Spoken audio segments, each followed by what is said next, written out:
Well, that was embarrassing. With this profoundly impactful story and this room full of heroes and leaders, I am very honored to be here. And I'm actually verklempt because although I've seen the film and I saw it alone, watching it with all of you next to June is a profoundly different experience. So I am very honored to be here. And I am truly delighted to bring to the stage women. Obviously, we're at a women's leadership conference, so very, very wonderful women who are making a huge difference in so many arenas. And I'll just go ahead and I'll do it as they're set up here on the stage. Rebecca Griffith, Assistant Director for California Programs, NARAL Pro-Choice California. So let's bring her up. Yay!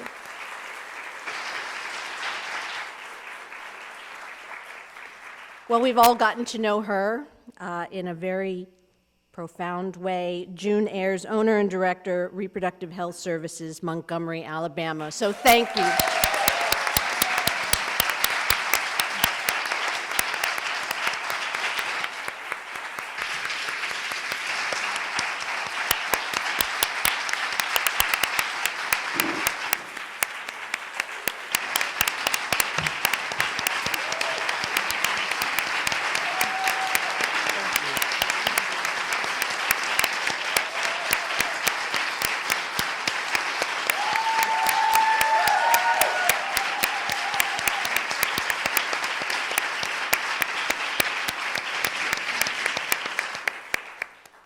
Thank you for making the trek from Alabama. Next to her, Jeanette Robinson Flint, the Executive Director, Black Women for Wellness.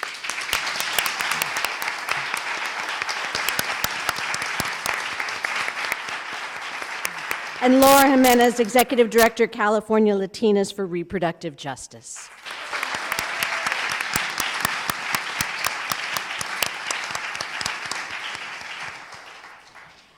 It's my understanding, having chatted with June, that this is really the first time she's had this type of panel discussion with women leaders in women-based organizations. Normally she sits with the filmmakers, so we're really excited to have a very dynamic conversation so she could see how her work can be enhanced by others and how others' work can be enhanced by hers. So we're delighted. But I do want a little bit of an update.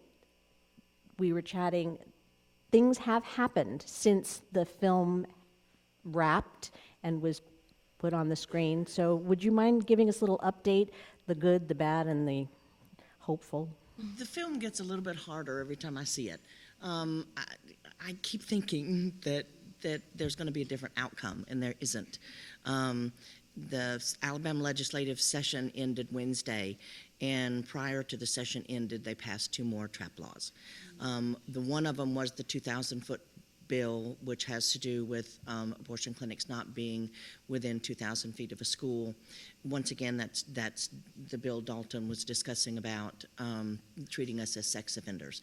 And it will close the last 3 independent providers in Alabama if something isn't done. And so it means that we can't renew our license at the end of the year. So our alternative is to, obviously we're waiting with bated breath as to what the Supreme Court's going to do to define undue burden. The problem with the undue burden issue is that the undue burden is for the woman, and these laws are targeting the clinics. So somehow we have to be able to define what access means, because then the undue burden is going to be if you close the clinics and women don't have access, then that's going to be that should be the definition of what the undue burden is.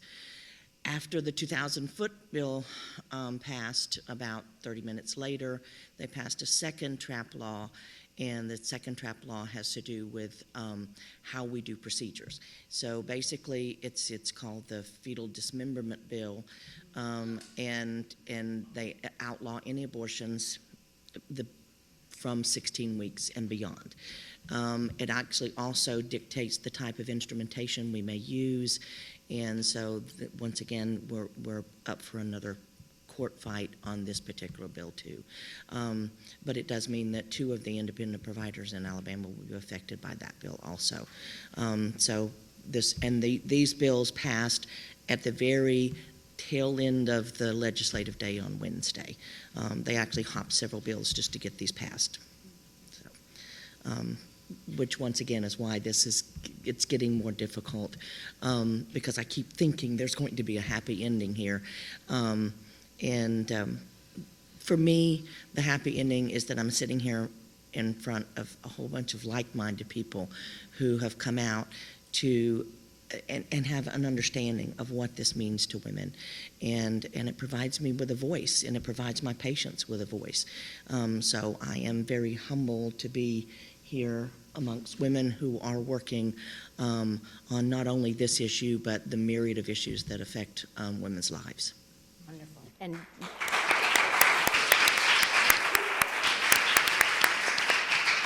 just a little housekeeping. Everybody pull their mics close so that we can amplify you a little bit.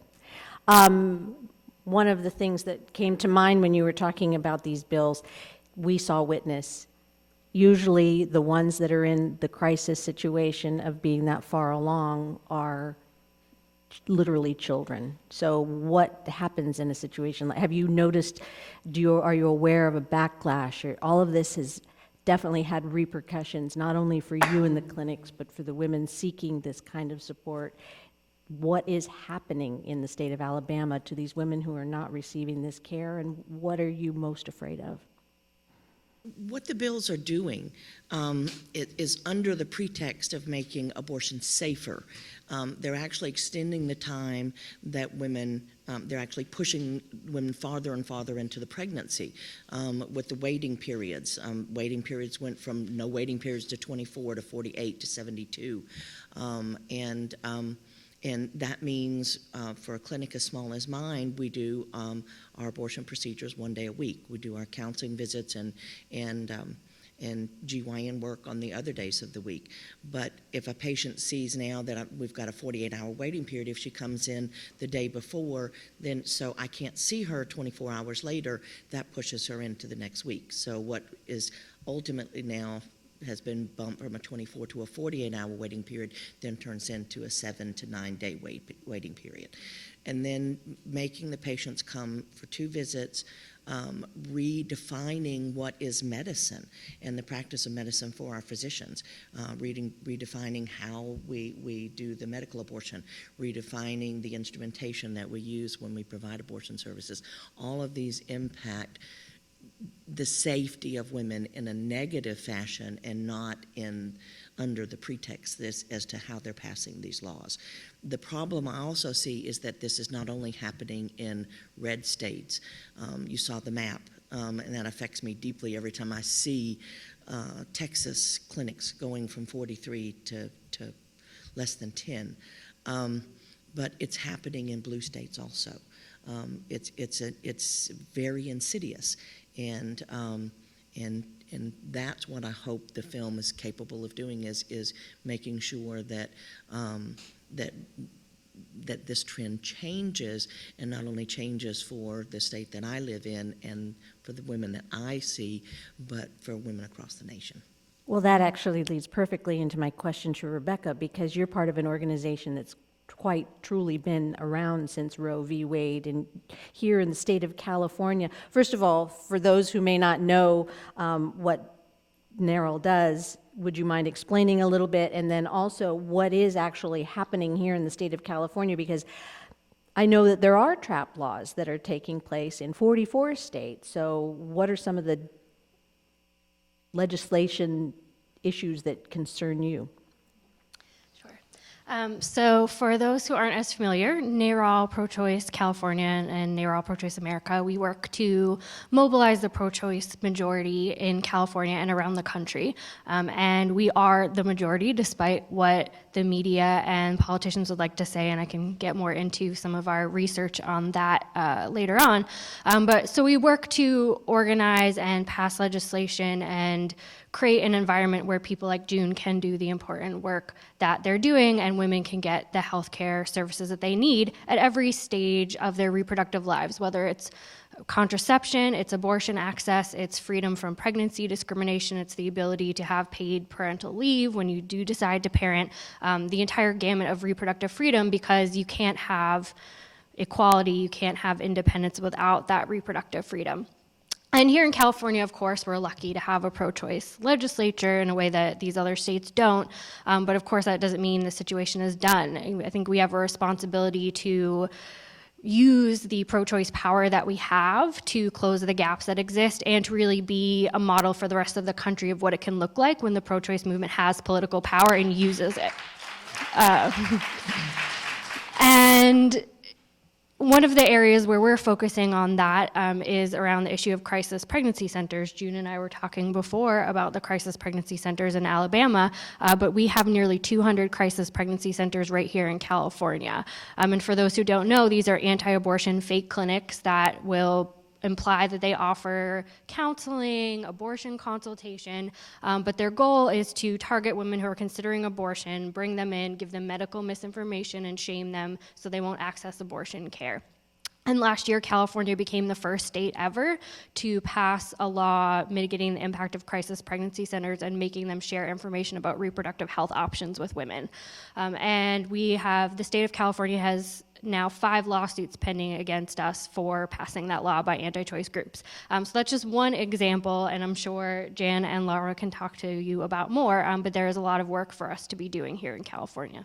And those centers, I mean, they had interesting names because, as you mentioned, they're not obvious as to what they are, but then they're even more deceptive in regards to how they present themselves.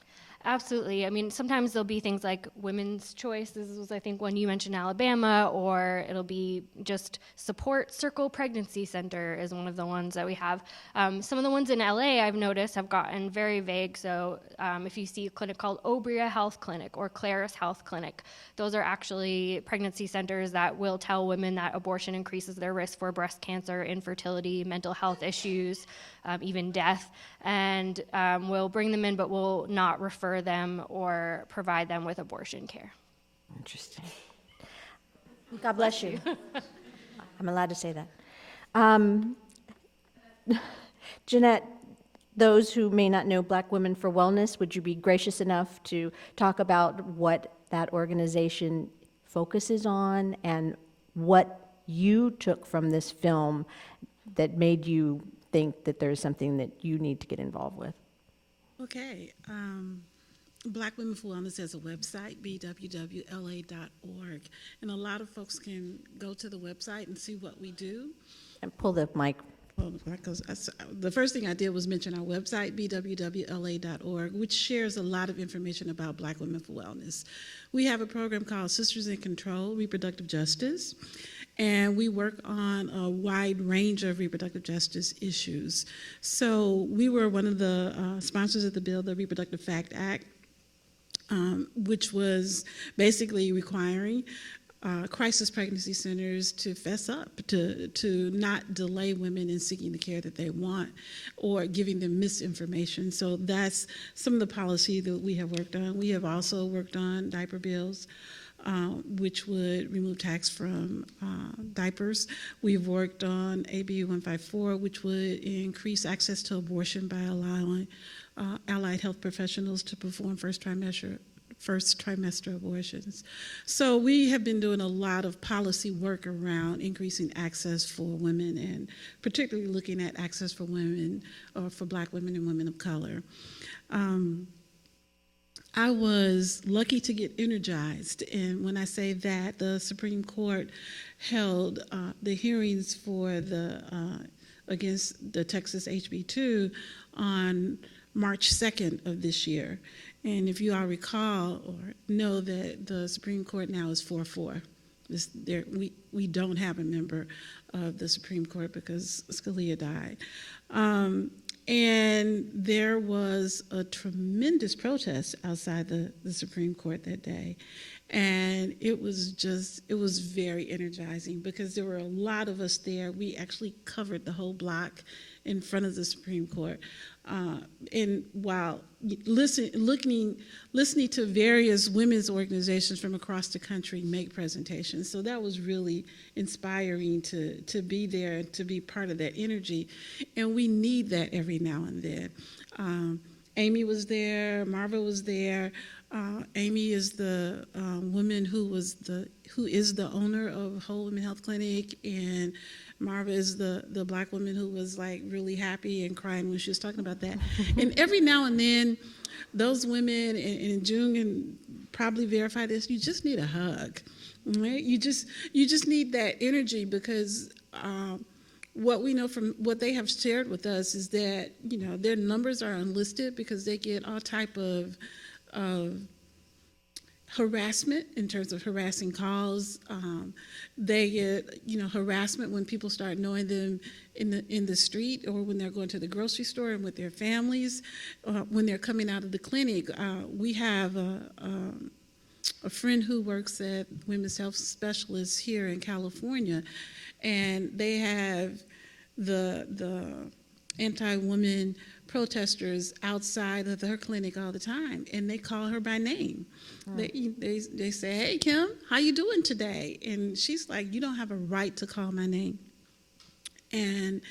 But that's how well that they do the research on the women and men who are running these clinics. So part of our role at Black Women for Wellness is to make sure that we are helping with the policy and sponsoring policy and in supporting policy that creates access, that we are supportive of the women who provide services, and that we educate our community to bring them into this fight so they know what is going on and are not fooled by misinformation that is currently about there.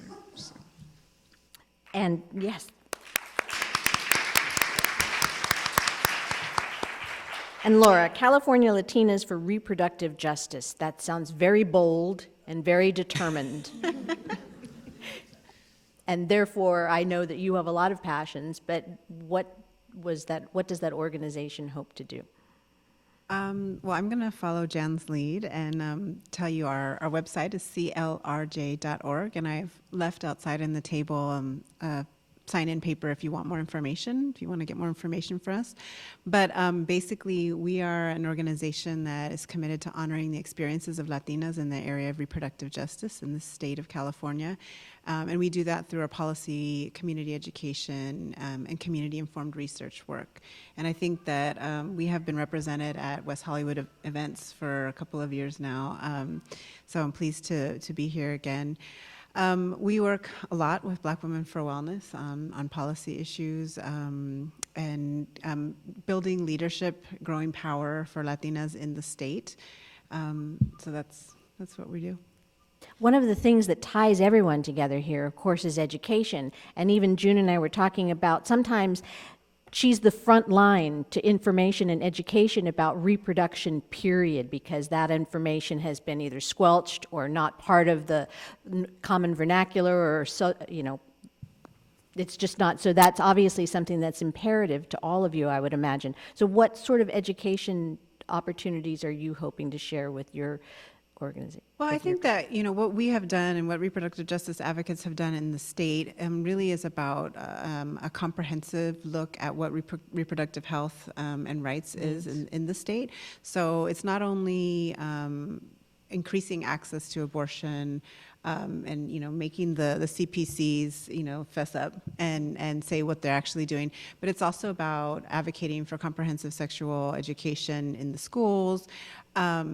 I think in California we have some fairly progressive legislation around these kinds of issues, but I think what we need to not do is be too complacent about what we have going on here, because even though we may have those laws, it doesn't necessarily mean that implementation or monitoring is being done in a way that actually ensures that there is access for all Californians. I think it's important to say, you know, just because something is legal does not mean that, just because something is legal does not mean it's accessible to all people in California. And so, you know, just thinking about what we saw here and what's going on in California, for us, we really have to look at areas like the Central Valley and sort of all the valleys in California where, you know, if you drive up what is it, 99 or the 5 in the middle of, you still see the anti-abortion billboards. It can be very difficult to find a provider for women in those areas. We have folks when we work with the abortion funds here in California, and they'll call or email us and say, we've got somebody coming in from, Madera or wherever it is, and we need you to pick them up, take them in, house them, bring them back to the train station, whatever it is. So I think remembering those, that we're not safe, right? That we're not really safe is important. Just a comment. Yeah. Yes, And I would like to add something, just that I feel a lot of times that I'm working so very, very hard to keep my doors open, and I could not do it without a community that's supporting me on an activist level, on a progressive level, with women's issues across the reproductive spectrum, but not only that, but socioeconomic, equal pay, voting rights. There's so many issues that affect women and women's families, and I could not do it if there aren't other people out here. I can't keep my doors open if you're not out there advocating for women in other areas, because it is a movement, and it's something very vital that you're contributing, that is a void if you're not here. I wanted to say one of the things that Laura didn't say was that they were very instrumental in passing a policy in California last year, a comprehensive sex ed. Yes. Yeah, policy. So that's part of the education in terms of, so now California schools are required to provide comprehensive sex education that is medically accurate. And that's a big deal, because a lot of times we think in California, we've become complacent. Another bill that was passed just last year in 2015 was to ban sterilizations in prison. So California was sterilizing women in prison up until last year. So we can't be complacent in California. There are 52 counties in California, and there are places where it does take women 2 days to get to a city or a place where abortions are offered. So once again, we do live in a state that has progressive lawmakers. We do live in the only state in the union that is moving the needle left on abortion, but it is a movement. And it is a movement that requires the social, economic, the human rights, the civil rights. It requires all of us to be vigilant. I think one of the sayings of ACLU is freedom does not defend itself. the highlight, yeah, there's lots of reasons to applaud, mostly because of the courage of everything, all of the work that you were doing. But the idea that we were talking about, that these trap laws or this lack of information or this lack of determination to support women's rights in any ways makes them victims all over again. That there's not only the issue of reproductive rights, but just the victimization of women seems to be something that we should be past by now, and why we are continuing to have this fight over and over and over and over again. You were talking about, you're watching your clients become victims again, whether they were victims of rape to begin with, or whether they were victims of incest, or just victims of their own lack of understanding. Now they're being victimized again. And it's just continually perpetuated with the trap laws that are coming in. It's being heaped on. Dalton brought that out, and by saying that, you know, once we comply with one particular law, then there's another law that's set forth in front of us. But what happens with our patients, 70% of my patients fall below the poverty line. And so for these women, it's very difficult for them to be able to make the 2 trips, to be able to access childcare, to sometimes even find transportation or gas money. And then they're having to travel hundreds of miles back and forth. It's just, it is perpetuating that victimization of women. but it's doing so from a legislative aspect that just seems so immoral for legislators in Alabama, for legislators across this nation that are not providing. They're not providing education for our children. They're not providing the health benefits. Alabama was poised to pass a new piece of legislation that said if you're getting TANF, if you're getting food stamps, that you can't own a car. And so they were poised to pass. They didn't pass it, but they were poised to pass. And those are the kind of pieces of legislation. Alabama doesn't have any sex education. Alabama doesn't even have health class that teaches reproductive anatomy.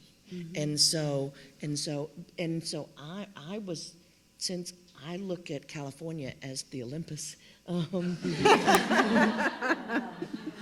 so for me to find out that just last year you passed comprehensive sex education, that to me seemed that, thank goodness you did.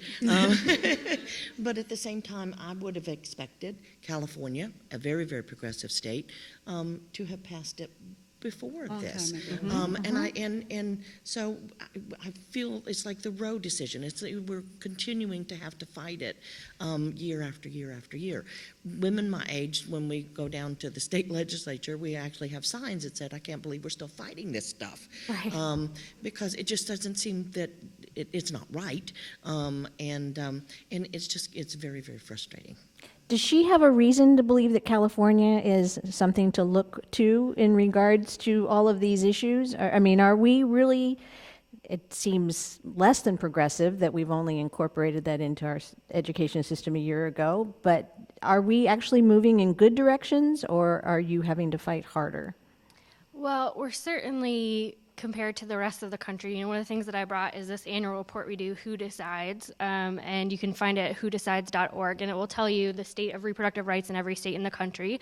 California has an A+, Alabama has an F, big surprise there. All the states featured in the film have an F. So again, in terms of what's on the books, along the lines of what Laura was saying, we are doing far, far better than a lot of other states, but that doesn't mean, again, that everyone actually has access to care and reality. It doesn't mean there aren't things that we should be doing. So I think regardless, we need to keep fighting. We can make it better. There are still women who need services that they're not getting. So while, we can feel good about the fact that women are a lot better off in California than they are in some other states, there's still a lot of work to be done. There's no reason for you to have continued this fight because it seemed like such an uphill battle and you faced so many heartaches and so many fiscal setbacks. But you were saying that there's a very specific reason why you do this. Not only are you aware of what your life would have been like if you had not had these choices, but you really, truly love all the people that walk through your doors. It frightens me to think that my door would be shut.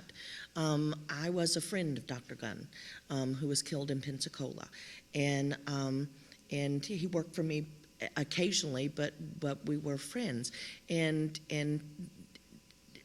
so it's very, very personal. When I see Dr. Parker, who is my hero, when I see Dr. Parker, to me, it's extremely important to know that my door stays open tomorrow, that I can answer the telephone. And we were discussing my patient age range is from age 9 to age 53. So you can see the differences in the women that I would see. But recently I had, within the last 3 weeks, I had a patient call, and she said, "I'm 47 and a half years old, and I'm pregnant, and I don't want to be. I don't want to start over again." And my mind went to, when was the last time I was a half anything? 6 and a half maybe? The point is that half was desperation. That half was, I'm pregnant and I don't want to be. And that's why it means so much to me to know that I still pick up the phone, I still answer the door, I still provide hands-on care. And but once again, I couldn't do it without people who are behind me, supporting me, and supporting me on legal fronts and on issues fronts and with patients and in the community. But it is very personal. I'm wondering how goes the policy? Because Alabama was talking about so goes the policy, then it'll progress in their direction. But how goes the policy? Are we policy setters? Yes. I mean, does it work in the opposite way? Are we actually affecting change, pushing that back from California into other states? I think California is a trendsetter in terms of policy. But just as Laura said, policy is one thing, reality is something different. And a lot of times, one of the things I used to say is that California's, sometimes we have a tale of two states. Mm-hmm. Right? So we have some communities in California that have access and reduced barriers, right? And we have some communities that simply do not. We have some communities that are preyed upon. I think one of the vivid illustrations of California being a tale of two states is if we look at what happened with Porter Ranch and we look at what happened in South Los Angeles when we had gas spills, that type of thing. And it's the same thing that goes on with women's health. Where I work in South Los Angeles, for at least 7 years, there was not a hospital. Oh. When Martin Luther King Jr. Community Hospital closed, right? So, and now that hospital is open again, they do not have a NICU, a neonatal intensive care unit, and they do not perform abortions should you need a hospital type of abortion. So, but on another side of town, that's not the reality. So that's what I say, California is two states in more than one way in terms of what access women have to health services. And one thing I'll add in terms of the trend-setting piece, I think that we do that in a lot of ways, and there are policies that are spreading. You're seeing more states taking up things like the bill that a lot of groups here worked on to have more providers able to provide early abortion care. There are pro-choice policies spreading, like one that we're working on right now, to require health insurance companies to cover a 12-month supply of birth control at once, which is shown to decrease the rate of unintended pregnancy by 30%. That's something we don't have in California yet. We're working on it now. It's spread around other states. But at the same time, I think it says in the film that Americans United for Life wrote the legislation that's going to the Supreme Court now, and their anti-choice groups are passing these bills around from state to state. And so that's something that we could be doing a lot more effectively with pro-choice policy, as well as really thinking about that we're communicating across states. And I've certainly heard from people about the Reproductive Fact Act that we all worked on last year. I've had calls from other states saying we want to do this here. So that is happening, but we can be doing that in a lot more proactive way and the level of intensity that they're doing it on the anti-choice side. I just want to add, I would love to say that we're a trendsetter. I think we have some good policies, and I agree with what Jan said. But I also think it's really hard to say we're a trendsetter when the states are so very, very different just in the political context and who's in the legislature and things like that. Because we could say we have passed a great policy, but would it, how far would it get in Alabama if we said we want to increase access so that advanced practitioners can perform first trimester abortions? Like, how far does that actually go in another state that's very conservative? So I think that's you can't look at it sort of as all states are the same. It would be great if we could do that, and unfortunately, folks on their side are having much more better results with that than I think it would be challenging. It would be challenging, to say the least. But I also think it sets precedent. When you do something so progressive, and we're doing things so regressive, it sets that precedent, and it gives us something to shoot for. But I think it is important, and we have just a little in Alabama, somebody will ask me where I'm from, and we used to joke and say I'm from L.A., and it means Lower Alabama. But Lower Alabama couldn't be any different from L.A. than the Mars bar could be from the planet of Mars. And so the simple fact that I do see people who are actively making policy changes gives me hope that that will spread from state to state. In the absence of something usually fills in the gap in the void. Have you become aware of any illicit people, groups, organizations, or methodology that people are going to now that there have been such restrictions on what they can have legally and medically safe? It gets back to that desperation factor. I think that when we deny women access, as Gloria said in the film, it isn't that we're stopping abortions, that they're stopping abortions by denying access. Women are going to have an abortion no matter what they have to risk. And we've known that for many, many years. Prior to Roe, we knew that women were willing to risk their lives. And with the safety of abortion now, that just doesn't have to ever be the case again. But in some southern states, and in Texas, and in Alabama, and in Mississippi, right now we have 4 states in the U.S. that have only one clinic, Mississippi being one of them. And so it's real important to keep up that fight. I know. I was just thinking of the backlash because when Roe versus Wade, we didn't have access to the internet or all kinds of information that could be damaging and harmful or people taking advantage of. I was just thinking that now, as was mentioned in the film, you go online and you find something that promises something happen. Yes. I feel like I heard, maybe it was Texas, maybe it was Indiana, I can't quite put it in, but where a woman had ordered an abortion pill and had administered to her daughter, and they were charging her with a crime for that. So, and this is a reason for us to work together, because as we have come up with more advanced technology in terms of abortion is very safe, and there are pills for abortion, and yes, we do have the internet now, but just like we have been coming up with technology and advancing that, so has the aunties. Right?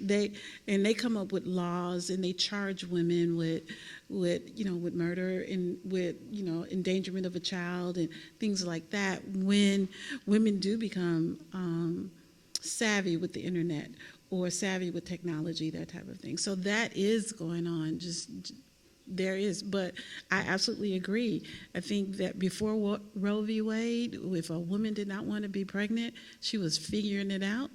And today, in 2016, if she doesn't want to be pregnant, she's figuring it out. If she's figuring out how much money will it cost, she's figuring out where she can go and what she can do.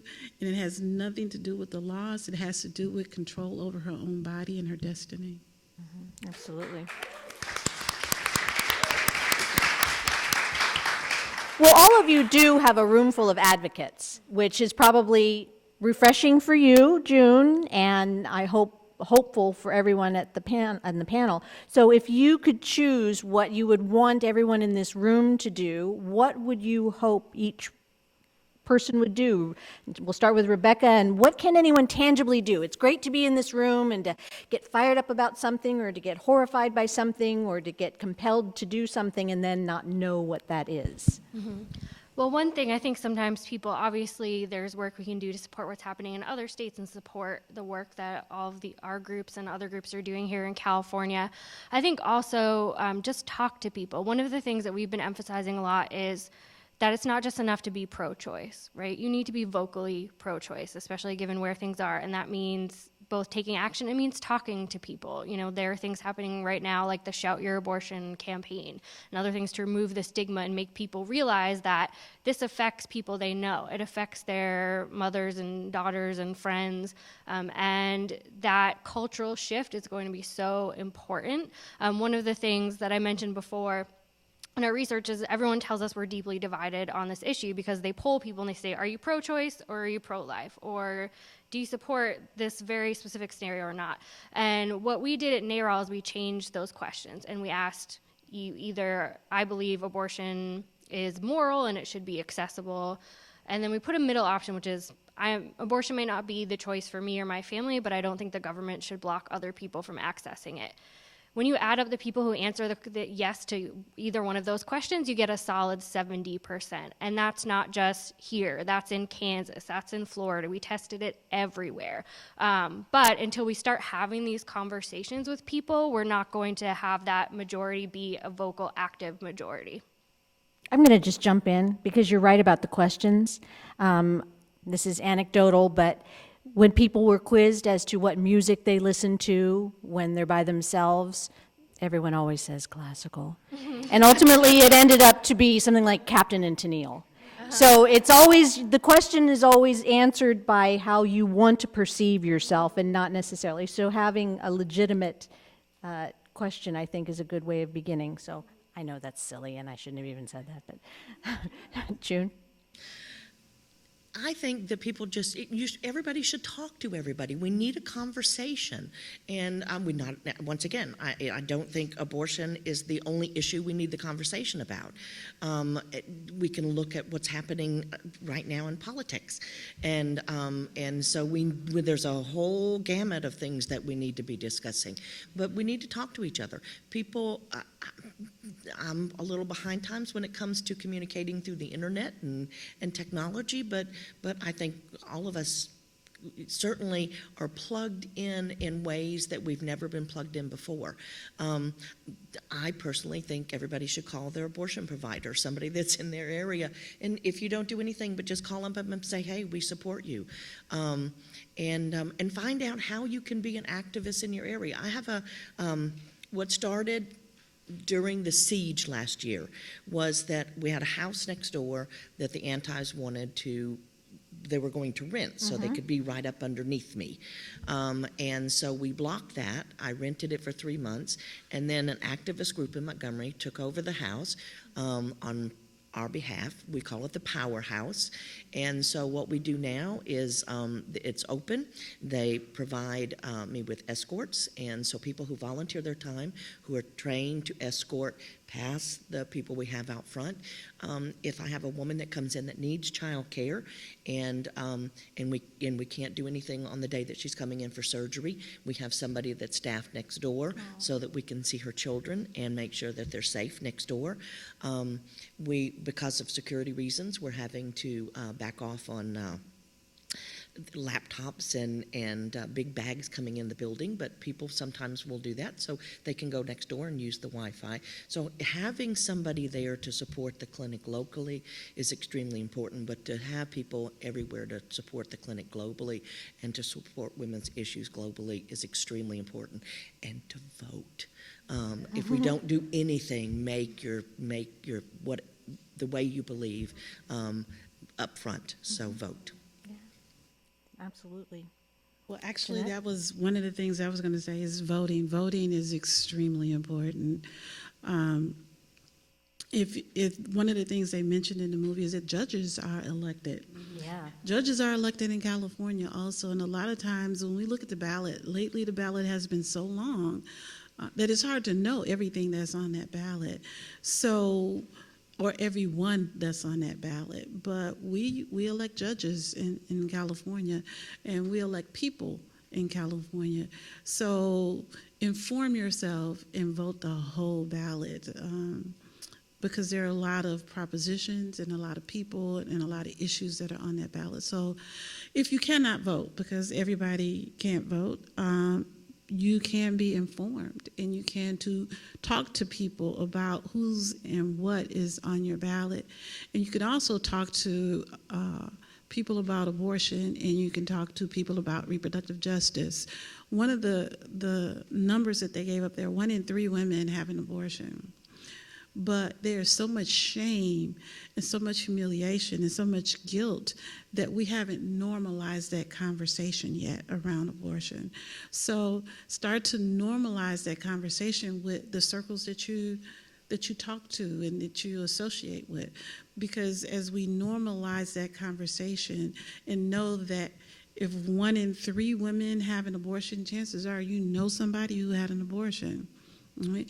And are we shaming, or are we guilting her about that procedure, or are we normalizing it for her and saying you made some choices in your life that got you to where you want to be? So those are some of the things that we can do in terms of having those conversations and being aware of the politics of our community. And lastly, and what June did mention was donate. Right? Because if she had to rent a house for 3 months and then they had a community-based organization move in next door, those organizations, our organizations, need funding. And trust me, abortion is not real fundable at this point in time. That's not what a lot of funders are running toward doing.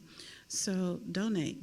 Well, even this film, I mean, it was individual donations to this film. It was a Kickstarter program along with some pretty major donations. But, I mean, it was individuals that got this film made, that got this film to the film festival, Sundance and Southwest, that's going to get this film on PBS on June 20th at 10 p.m., PBS SoCal, KOCE. So share with everyone that it's going to be on. And so your point is very valid. Every small bit helps. And Laura, what do you want everyone in this room to do? Well, they took all mine. I was going to say vote as well, donate as well. But I also want to say, once you've voted, then the next thing you need to do is be holding your representatives accountable to why it is you voted for them. And if they are not friendly or progressive, you still need to visit them and say, hey, what's up? Why aren't you supporting women's rights and women's right to health?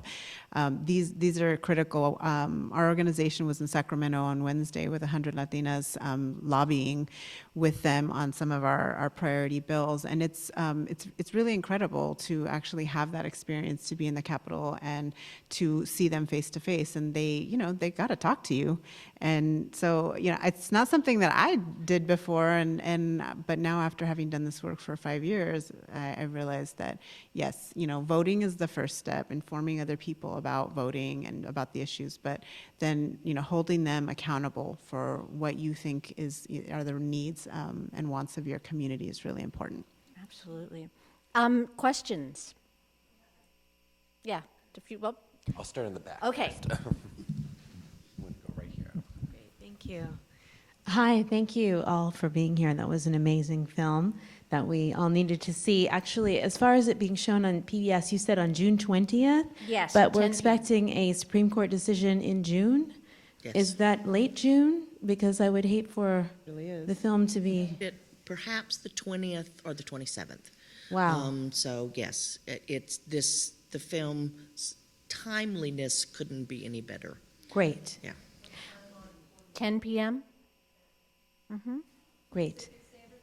Yes, that's here in Southern California on PBS SoCal, call letters KOCE. So 10 p.m. June 20th. Set your DVRs, watch it live, record it, tell your friends. A viewing party. Have a big viewing party. Then call June and tell her that you love her. So this is something to discuss with June and maybe for the rest of you. I was just thinking about ways to help as these clinics have been closing in more and more states, forcing women with this undue burden of traveling and spending several days and having to make repeat visits. And I don't know if you're familiar with an organization called Hospitality Homes, but this is an organization that helped me when I went to Boston. My father was being treated for mesothelioma cancer there, and I was astonished to learn of private citizens, families, who are willing to open their homes to strangers, family members who are traveling to Boston to support a relative who's going through treatment. And it's very expensive to stay and get a hotel just like it is here in LA. And I was fortunate enough to stay with 2 lovely families that literally had a guest bedroom, gave me the key, and said, come and go to the hospital, do whatever you need to do. Was there a website?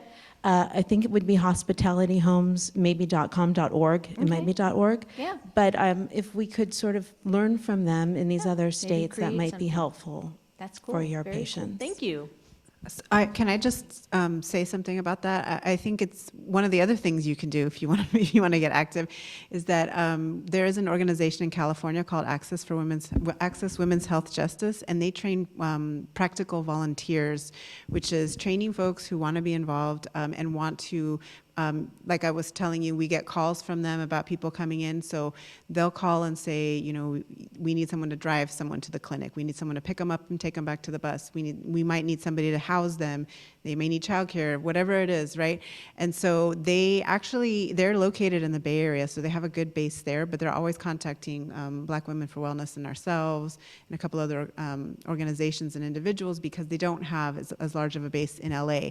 And so they need more people here that are willing to do that kind of work. And so I think that's important. And then the other is just supporting abortion funds, which are organizations that raise money so that when you have women who are needing to travel a long way and have to pay childcare or pay for the bus or all of those things, or pay for the abortion itself, that they raise those funds and can provide that to individual women. So I think those two things are really important ways you can be involved.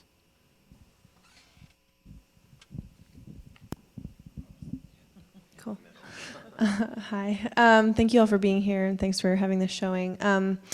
This isn't really a question, but kind of just going off of what you've been saying, I'd like to suggest someone said a viewing party, maybe make that viewing party into a fundraiser for an abortion fund.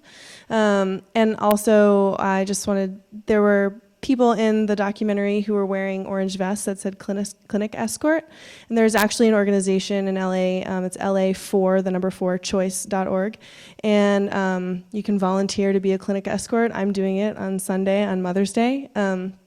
So I just wanted, since we're all here to network, just give you that resource as well. And thank you all for the work that you do. Lots of strong people in this room. There were some questions down front. Raise your hands. Right there you go. First one. Sorry. Hi. Thank you for showing this. I actually was a subject in a PBS documentary, Hush, that was just on Hollywood sexual harassment. I myself am really sensitive to.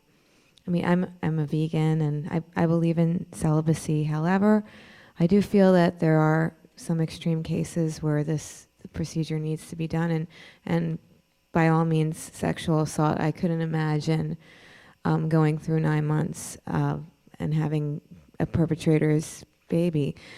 But I know that the politics. There's been people that have said in the past, "Oh, you can't get pregnant if you get raped. Your body shuts down." I'm sure you remember that, whoever that was a couple years ago. Even his party got on him for that. So my question is, how can you, as a movement, educate these people, and particularly with the sexual assault? Because I really do think it's a matter of education, and a lot of them are in religious and churches and whatnot, but kind of bring them together. I know it's difficult, but try to get them on the same alignment, because I don't feel that politicians should be saying things like this. It's scientifically impossible what he said. And also, I feel that there's a way to maybe get in with the churches and speak to them on a compassionate level and try to explain, although it's hard. So how can the conversation be opened instead of, fighting the closed-mindedness, uneducation that seems to be happening for this? That's a Solve tough all the world's question. problems right now.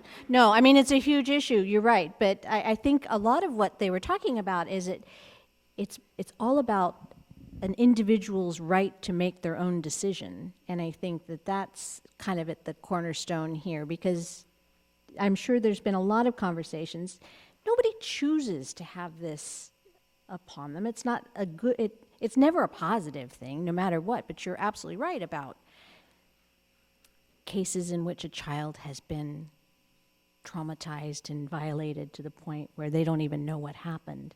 But I'm sure you talk to religious people all the time and have to address those issues. Actually, I try not to. Well, okay. but to I your don't know to if we her have point, an answer for this. when Sexual assault. yes, exactly. As far as sexual assault, and I'm a mandatory reporter. Right.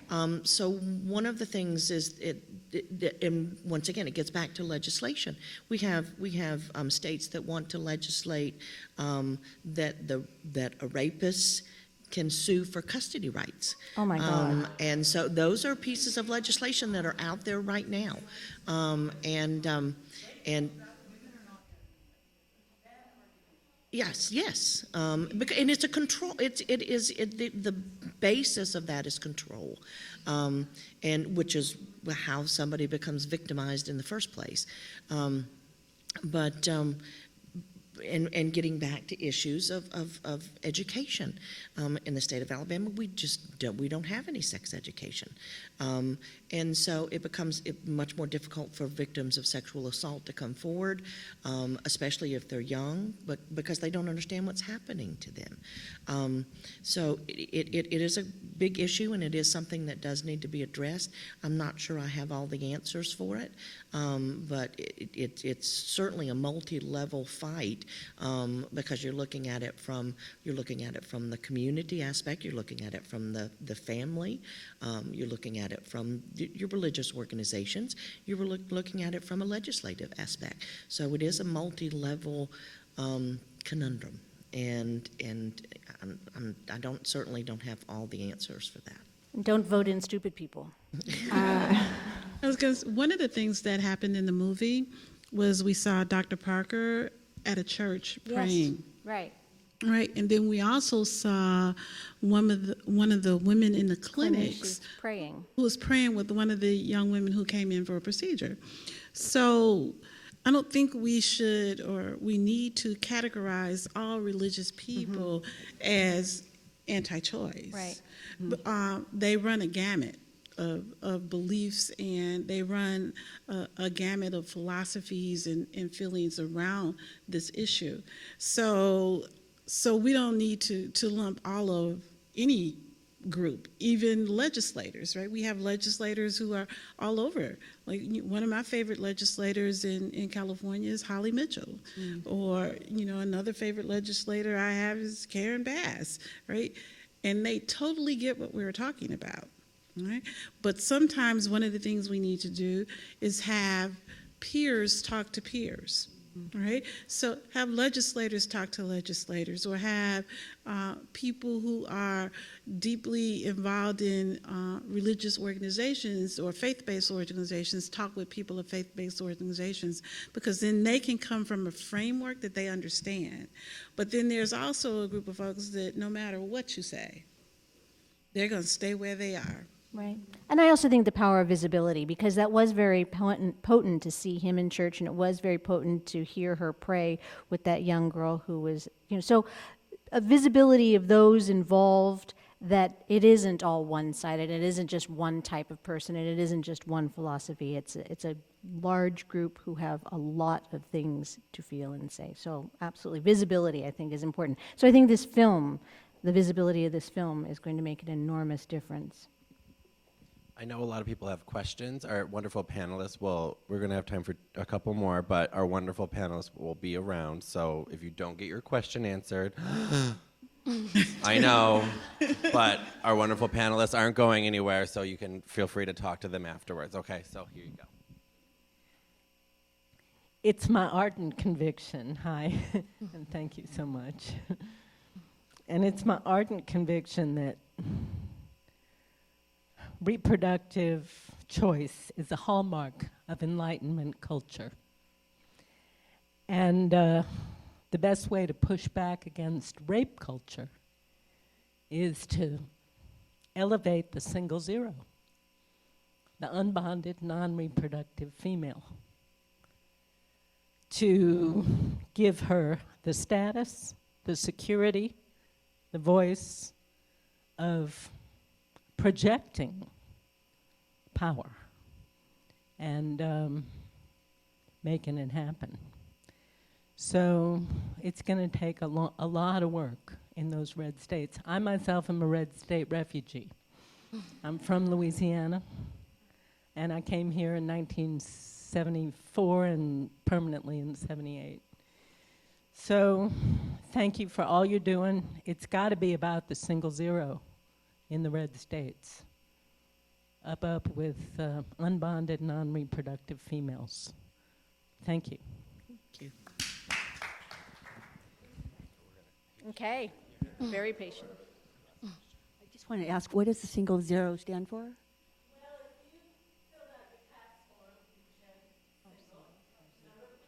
Zero.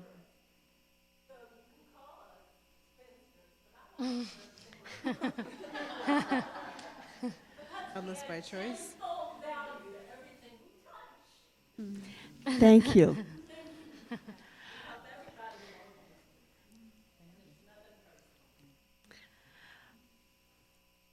Thank the WeHo Women's Group for putting this together. And thank all of you for being here. I have a mission to the U.S. Supreme Court, and I'm good friends with Erwin Chemerinsky. So I'm just throwing that out, if I can help you. I'm not practicing, but I know a lot of people. So here's my first question. I have two. Number one is about contraception. What's going on with that? Or what isn't going on with that? And then also, where's the doctors? Where's the big American Medical Association? How come they're not coming down to support the doctors? Now, see, I'm a lawyer, so I think outside the box. So I don't get it. Where the hell are the doctors? Speaking here in California, there are a lot of very active doctors who are out testifying in favor of our bills and lobbying and speaking about their experiences, and they've been essential to the work that we've been doing. So I would say there are a lot of both men and women who are doing this work here in California who've been very, very vocal about that. And the AMA does come forward. The problem is that legislators aren't listening to them. Yes, that is the problem.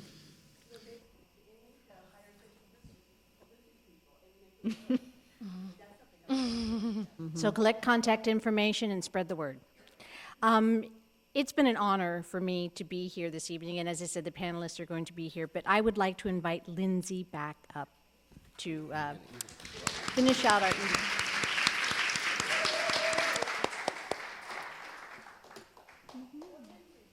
Thank you all very much for being here. How about another round of applause for our moderator, our panelists, for this amazing discussion. You know, one thing that really occurred to me in watching this film, I thought the one scene with where the man was testifying and there was a legislator who was a Democratic legislator who said, you know, I disagree. And I just thought that whole scene just fired me up in a way I can't even truly articulate, because to see two men, and even though one of them was quite frankly on our side, the side of West Hollywood, the first pro-choice city in America, to hear these men have this discussion as if they could say, oh, I agree, I disagree, and quite frankly, at the end of the day, the decision really never personally impacts them, just really struck me. I know we have that as part of our discussion, but to see it as a scene and to watch that happen, it just felt like other people who were outside our experience were making those decisions for us, and to watch that happen was just awful. So I just want to thank you for the work that you do to represent our voices, to make sure that we are part of that discussion, and to make sure that, you know, we're engaged and we're learning from you and from the work that you do. As a practicing Catholic, I want to say you are doing the Lord's work, and I really appreciate the fact that you are standing there every day for women who really truly need the help that you all provide. So I just want to thank you very much for being such a wonderful example. Thank you.